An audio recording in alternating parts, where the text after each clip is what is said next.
Sejam todos bem-vindos ao canal Nerd All Generations. Hoje vamos trazer nosso top 5 dos piores CGI do cinema a ponto de sentir vergonha alheia. Mas antes peço a vocês que nos ajudem a crescer aqui na plataforma, se inscrevendo no canal, dando aquele like para fortalecer e ativando o sininho para não perder os próximos vídeos. Agora, sem mais delongas, vamos ao vídeo.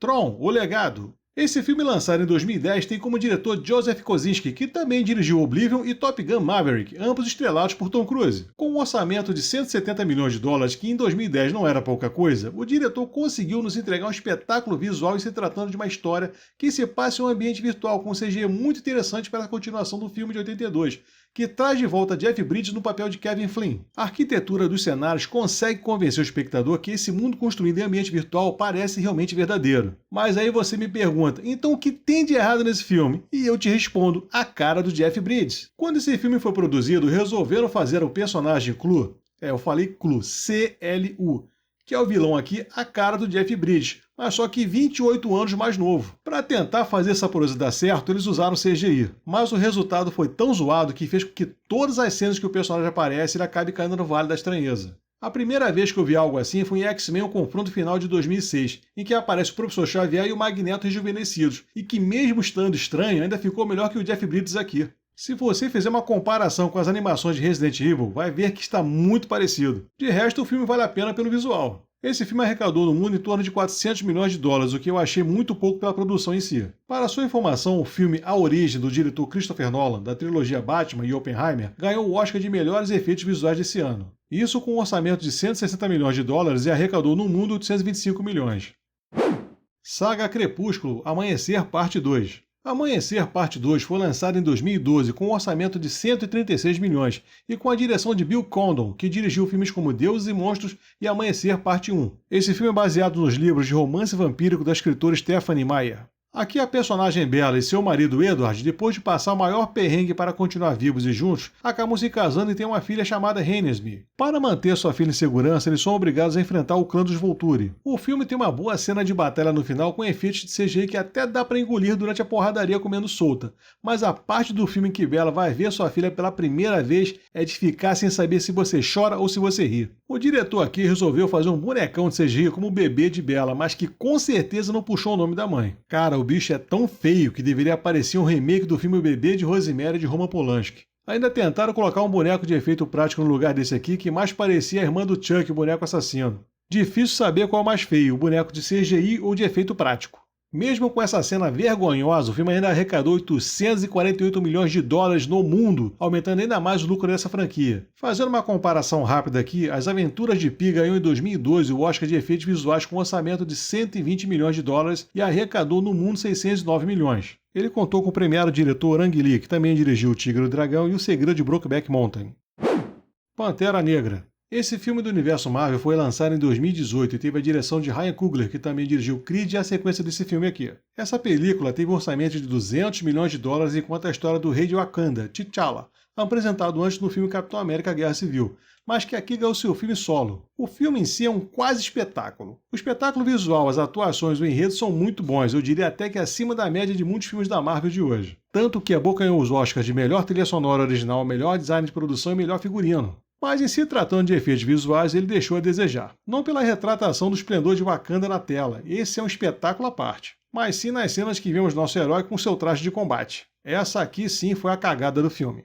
Todas as cenas em que ele aparece vestindo o uniforme fica parecendo um bonecão de PS3. A pior de todas é a cena final onde ele sai na mão com Killmonger, enquanto um tenta se desviar de ser atropelado por um trem de carga. Meu Deus, chega a dar dor de cabeça e náusea quando se vê que não houve o menor cuidado em tentar trazer um avatar mais realista para essas sequências. Com um orçamento razoável de 200 milhões de dólares, daria para melhorar e muito esse CGI, mas pelo visto, pela pressa de lançar o filme, acabou deixando o esmero de lado. O filme arrecadou em todo o mundo a bagatela de 1 bilhão e 350 milhões de dólares. Ou seja, tanto o estúdio quanto os produtores se lixaram para isso, até porque o filme fez din-din pra caramba. Mas que o CGI estava ridículo, estava. Nesse ano, o Oscar de melhores efeitos visuais foi para o filme O Primeiro Homem, com direção de Damien Chazelle, que havia ganho o Oscar de melhor diretor por La La Land. Esse filme teve um orçamento de 70 milhões de dólares, mas faturou apenas 105 milhões no mundo.